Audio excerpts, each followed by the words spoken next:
সুপ্রিয় দর্শকবৃন্দ, আসসালামু আলাইকুম। Welcome back to my channel. আশা করি সবাই ভালো আছেন। আমি আল্লাহর অশেষ মতো ভালো আছি। আজকে আমি চলে এসেছি আপনাদের সামনে সম্পূর্ণ একটা নতুন ভিডিও নিয়ে। আজকে হলো 10টা রোজা চলে গেছে, মানে রহমতের 10টা রোজা শেষ। আজকে হলো 11তম তারাবি। আজকে চাঁদ কোথায়? ওয়াও! সুপ্রিয় দর্শকবৃন্দ, আপনারা একটু দেখে নিন, চাঁদটা আজকে একদম মাথার উপরে। সুপ্রিয় দর্শক বন্ধু, এই যে আপনাদেরকে একটু জুম করে দেখানোর চেষ্টা করছি।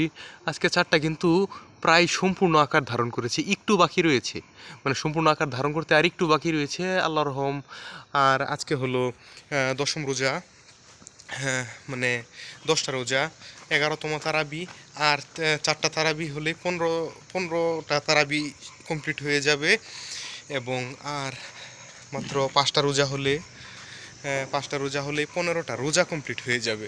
এবং এই রোজা আর তারা 15টা রোজা কমপ্লিট, মানে 15টা রোজা হয়ে গেলেই তারপরে ওই তারাবি, ওই যে 4টা রয়েছে, মানে 15টা তারাবি গেলে 16টা তারাবি পড়লে, মানে 15টা রোজা শেষ হয়ে গেলে তারপর ওই অমাবস্যায় পরিণত হবে।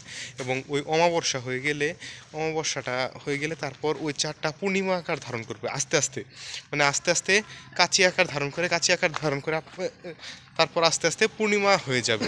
এবং আস্তে আস্তে পূর্ণিমা হয়ে গেলে তারপর আবার মানে 28 না 29 বা 30 রোজার দিন, ওই দিন আবার হয়ে যাবে, মানে 4টা সম্পূর্ণ অস্ত গিয়ে তারপরে আবার নতুন করে চন্দ্র উদিত হবে। ওই চন্দ্রটা উদিত হলে আমাদের ঈদুল ফিতর বা ছোট ঈদ উদযাপিত হবে। এখন কথা বলতে বলতে আমরা মসজিদে চলে আসলাম। নামাজ মনে হয় প্রায় আরম্ভ হয়ে গেছে, একামত দেওয়া শুরু হয়ে গেছে। ও, নামাজ আজকে একটু দেরি করে ফেলেছি। জুতাটা